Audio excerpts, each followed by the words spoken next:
എല്ലാവർക്കും exam winner Malayalam ടെസ്റ്റിലേക്ക് സ്വാഗതം. It's me Jobin. അപ്പോഴാ നമ്മുടെ മലയാളം പരീക്ഷയിൽ നിരന്തരമായിട്ട് ചോദ്യങ്ങൾ വരുന്ന ഒരു ഭാഗമാണ്, ചോദ്യഭാഗമാണ് ഉപന്യാസം തയ്യാറാക്കാം എന്നത് അല്ലേ. ഉപന്യാസം തയ്യാറാക്കാം, ആസ്വാദനക്കുറിപ്പ് തയ്യാറാക്കാം, കഥാപാത്ര നിരൂപണം തയ്യാറാക്കാം, പത്രവാർത്ത, കത്ത് അല്ലേ, ഇതെന്താണ് എഡിറ്റോറിയൽ, ഇങ്ങനെയുള്ള ചോദ്യങ്ങൾ എപ്പോഴും നമുക്ക് മലയാളം പരീക്ഷയിൽ കാണാവുന്നതാണ്. അപ്പോൾ ഈ ഒരു കുറഞ്ഞ സമയം കൊണ്ട് നമ്മൾ മിനിറ്റുകൾ കൊണ്ട് ഉപന്യാസം, മനോഹരമായ ഉപന്യാസം എങ്ങനെ തയ്യാറാക്കാം, അതിൻ്റെ തലങ്ങൾ, ഘട്ടങ്ങൾ എന്തൊക്കെയാണ് നമുക്ക് പഠിക്കാൻ പോവുകയാണ് മക്കളെ. ഇപ്പോൾ ഉപന്യാസം വെച്ചാൽ എന്താണ്? നമ്മളൊരു കാര്യത്തെക്കുറിച്ച് ആധികാരികമായി എഴുതുന്നതിനെയാണ് ഉപന്യാസം എന്ന് പറയുക. അതിൽ നമ്മുടെ ആശയങ്ങൾ, അർത്ഥങ്ങൾ, സമകാലിക പ്രസക്തി, ഇന്നത്തെ കാലത്തിൻ്റെ പ്രസക്തി, പഴയ കാലവും ഇന്നത്തെ കാലവും ഒക്കെ താരതമ്യം ചെയ്ത് ഒരു വിഷയത്തെ ആസ്പദമാക്കി നമ്മൾ ആധികാരികമായി നല്ല ഭാഷയോടുകൂടി എഴുതുന്ന ലേഖനം അല്ലെങ്കിൽ ഉപന്യാസം എപ്പോഴും മലയാളം പരീക്ഷയ്ക്ക് കടന്നു വരാറുണ്ട്. അപ്പോൾ ഉപന്യാസം എഴുതുമ്പോൾ മുത്തുമണികളെ ആദ്യം തന്നെ ശ്രദ്ധിക്കേണ്ട കാര്യം എന്താണ്? തലക്കെട്ടാണ് അല്ലേ.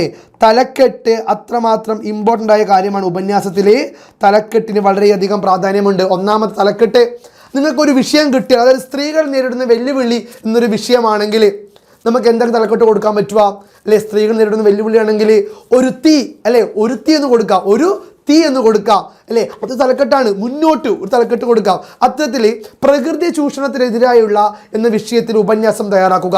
എങ്ങോട്ടാണ് ഈ നാടിൻ്റെ പോക്ക്, പ്രകൃതിയെ ഇല്ലാതാക്കുന്ന വികൃതി, ഇത്തരത്തിലുള്ള തലക്കെട്ടുകൾ കൊടുക്കാൻ സാധിക്കുമല്ലേ. അപ്പോൾ ഉപന്യാസത്തിൽ പ്രധാനമായും നമ്മൾ ചിന്തിക്കേണ്ട കാര്യമാണ് മക്കളെ തലക്കെട്ട്. തലക്കെട്ട് കൊടുക്കാതെ ഒരു ഉപന്യാസത്തിലൂടെ നമുക്ക് കടന്നു പോകാൻ സാധിക്കില്ല. രണ്ടാമത്തേതാണ് മക്കളെ വരിക ആമുഖം അല്ലേ. ആമുഖത്തിന് വളരെ വലിയ പ്രാധാന്യമുണ്ട്. ആമുഖം, ഇൻട്രൊഡക്ഷൻ വേണം. ഒരു ഉപന്യാസം ചോദ്യം കിട്ടിയാൽ ആ ഉപന്യാസവുമായി ബന്ധപ്പെട്ടുകൊണ്ട് ഒരു ഇൻട്രോ വേണം, ഒരു ആമുഖത്തിൻ്റെ തുടക്കം, അതായത് ആ വിഷയവുമായി ബന്ധപ്പെട്ടുകൊണ്ട് ഒരു തുടക്കം വേണം. ആ ഒരു തുടക്കമായിരിക്കും അല്ലെ first impression is the best impression എന്ന് പറയും. അതേപോലെ അവിടെ തുടക്കഭാഗം ഗംഭീരമായാൽ ഒടുക്ക ഭാഗവും ഗംഭീരമാകും. അതുകൊണ്ട് തന്നെ ഉപന്യാസത്തിന് രണ്ടാമതാണ് ആമുഖം. ആമുഖം വേണം, നല്ലൊരു തുടക്ക ഭാഗം വേണമെന്ന് സാരം. പിന്നെ എന്താണ് പറയുക? മൂന്നാമത്തെ പോയിന്റ് എന്താണ് മക്കളെ? ശരീരഘടന. അതായത് ശരീരഘടന. ഈ ശരീരഘടന എന്ന് പറയുന്നത് ഇതിലാണ് മെയിൻ പോയിന്റ്. ഈ മെയിൻ പോയിന്റ് നമ്മുടെ ഉപന്യാസത്തിൻ്റെ വിഷയവുമായി ബന്ധപ്പെട്ടുകൊണ്ട് ഇതിൽ ചോദിക്കാൻ സാധ്യതയുള്ള കാര്യങ്ങൾ ഉൾക്കൊള്ളിച്ചുകൊണ്ട് ഇതിൻ്റെ ആശയം, അർത്ഥം, സമകാലിക പ്രസക്തി, സന്ദേശം, ഇഷ്ടപ്പെട്ട ആൾക്കാരുടെ വരികളെല്ലാം ഉൾച്ചേർത്തുകൊണ്ടുള്ള ഈ ഉപന്യാസത്തിൻ്റെ ജീവനുള്ള ഭാഗമാണ് ശരീരഘടന എന്ന് പറയുന്നത്. ബോഡി പാർട്ടാണല്ലേ. ഏതൊക്കെ ശരീരഘടന നമുക്ക് ഉൾപ്പെടുത്താൻ പറ്റും? ശരീരഘടന നമുക്ക് ഏതൊക്കെ മക്കളെ പറയാൻ പറ്റും? നമുക്കിതിൻ്റെ ആശയം അല്ലെ, വിഷയത്തിൻ്റെ ആശയം പറയാൻ പറ്റില്ലേ? പിന്നെയോ അർത്ഥം, ഏത് വിഷയമാണ് പറയാൻ അർത്ഥം പറയാൻ പറ്റും. പിന്നെ സമകാലിക പ്രസക്തി, ആ വിഷയത്തിൻ്റെ ഇന്നത്തെ കാലത്തിൻ്റെ പ്രസക്തി. പിന്നെ പഴയതും പുതിയതും തമ്മിലുള്ള എന്താണ് മക്കളെ? തമ്മിലുള്ള താരതമ്യം. പഴയതും പുതിയതും തമ്മിലുള്ള താരതമ്യം എന്ന് പറയുന്നു. പഴയ കാലവും പുതിയ കാലവും തമ്മിലുള്ള താരതമ്യം ഇതിൽ പ്രകടമാണ്. പിന്നെ എന്താണ് പറയുക? സന്ദേശം. എന്തെങ്കിലും സന്ദേശമുണ്ടോ?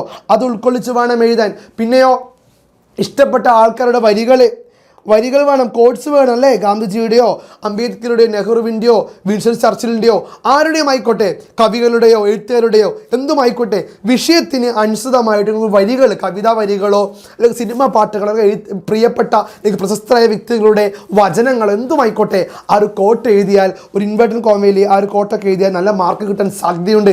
ഇതും ചിന്തിക്കുക. പിന്നെ എന്താണ്? നിങ്ങളുടേതായ അഭിപ്രായം അല്ലേ, നിങ്ങളുടേതായ അഭിപ്രായം കൂടി എഴുതി വെക്കണം. കാരണം നിങ്ങൾക്ക് ആ ടോപ്പിക്കുമായി ബന്ധപ്പെട്ട്, ആ വിഷയവുമായി ബന്ധപ്പെട്ട് നിങ്ങൾക്ക് എന്താണോ പറയാനുള്ളത് ആ കാര്യവും നിങ്ങൾ ഉപന്യാസം സെറ്റായി വെക്കണം കേട്ടോ.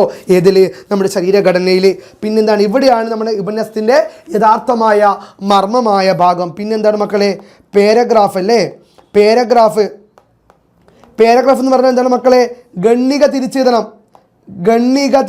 പാരഗ്രാഫായിട്ടാണ് എഴുതുന്നത്. ഇപ്പോൾ ഒരു ഉപന്യാസം ഇങ്ങനെയാണെങ്കിൽ ഇവിടെ നിങ്ങൾ എഴുതുമ്പോൾ ഗണ്ണിക തിരിച്ച് എഴുതാൻ സാധിക്കണം. ഒരു പുറത്തിൽ കവ്യത എന്ന് പറഞ്ഞാൽ മിനിമം 3-4 ഗണ്ണിക വന്നിരിക്കണം. അപ്പോൾ ഗണ്ണിക തിരിക്കുമ്പോഴാണ് ഓരോ ശരികൾ നിങ്ങൾക്ക് വീഴുക. ടീച്ചർ ഒരു ഗണ്ണിക വായിച്ച് ശരിയിട്ടു, രണ്ടാമത്തെ ഗണ്ണിക ശരിയിട്ടു. അപ്പോൾ ശരികൾ കൂടുതൽ വാങ്ങാൻ പറ്റിയ ഭാഗമാണ് ഗണ്ണിക തിരിച്ചെഴുതുക. പാരഗ്രാഫ് എഴുതിയാൽ ഉപന്യാസത്തിന് കാണാൻ നല്ല ഭംഗിയും ഉണ്ടാകും, മാർക്കും കിട്ടും, ഒരു ആകർഷണവും ഉണ്ടാകും. അത് ശ്രദ്ധിക്കുക. പിന്നെയുള്ളതാണ് അവസാനത്തതാണ് എന്ത്? ഉപസംഹാരം അല്ലേ. കൺക്ലൂഷൻ എന്ന് പറയും. ഉപസംഹാരം എന്ന് പറഞ്ഞാൽ ബാഹുബലിയുടെ കൺക്ലൂഷൻ അല്ലേ, കൺക്ലൂഷനാണ്. ഉപസംഹാരം എന്ന് പറഞ്ഞാൽ അവസാനിപ്പിക്കലാണ്. നിങ്ങൾ ഉപന്യാസത്തിന് നല്ലൊരു അവസാനം കൊടുക്കണം, നല്ലൊരു വരികളൊക്കെ ചേർത്തുകൊണ്ട് ഉപന്യാസത്തെ കുറച്ചും കൂടി മികച്ചതാക്കി ആൾക്കാരുടെ മുമ്പിൽ അവതരിപ്പിക്കാൻ പാകത്തിൽ നല്ലൊരു അവസാനം കൊടുത്തുകൊണ്ട് നല്ല വരികളൊക്കെ കൂട്ടിച്ചേർത്ത്, എഴുത്തുകാരുടെ കവികളൊക്കെ വരികൾ കൂട്ടിച്ചേർത്ത് നല്ലൊരു അവസാനം കൂടി, നിങ്ങളുടെ അഭിപ്രായം കൂടി കൂടിച്ചേർത്തുകൊണ്ട് നല്ലൊരു അവസാനം കൂടി കൊടുത്താൽ മക്കളെ ഉപന്യാസത്തിന് നല്ലൊരു ഉപസംഹാരം കൊടുത്താൽ ഉപന്യാസം അടിപൊളിയെ നിങ്ങൾക്ക് തയ്യാറാക്കാം. അപ്പോൾ ഉപന്യാസം എങ്ങനെയാണ് തയ്യാറാക്കേണ്ടത്? ആദ്യം എന്തുവാണ്? തലക്കെട്ട് കൊടുക്കണം, ആമുഖം എഴുതണം, ശരീരഘടന, അതായത് ആശയം, അർത്ഥം, സമകാലിക പ്രസക്തി, പഴയതും പുതിയതും തമ്മിലുള്ള താരതമ്യം, സന്ദേശം, വരികൾ, അഭിപ്രായം എന്നിവയൊക്കെ എഴുതാൻ മറക്കരുത്. പിന്നെ പാരഗ്രാഫ് ആക്കി തിരിച്ചിരിക്കുക, അത് ഇമ്പോർട്ടൻ്റ് കാര്യമാണ്. പിന്നെ ഉപസംഹാരം അവസാനിക്കുമ്പോൾ നിങ്ങൾക്ക് ഇഷ്ടമുള്ള കാര്യങ്ങളൊക്കെ എഴുതിക്കൊണ്ട് ഒരു നിഗമനവും നിങ്ങളുടെ അഭിപ്രായം എഴുതിക്കൊണ്ട് മനോഹരമായ ഭാഷയിൽ നിങ്ങളെന്ത് വേണം? ഉപസംഹാരവും കൊടുത്ത് ഉപന്യാസം അവസാനിപ്പിക്കാം. ഈ കാര്യങ്ങളൊക്കെ ശ്രദ്ധിച്ച എൻ്റെ മക്കൾക്ക് ഉസാർക്ക് മുന്തിരിങ്ങ, ഉസാർക്ക് നാരങ്ങ, നല്ലൊരു ഉപന്യാസം എഴുതാൻ സാധിക്കും, നല്ല മാർക്കും വാങ്ങാൻ സാധിക്കും. It's me Jobin from examiner. By.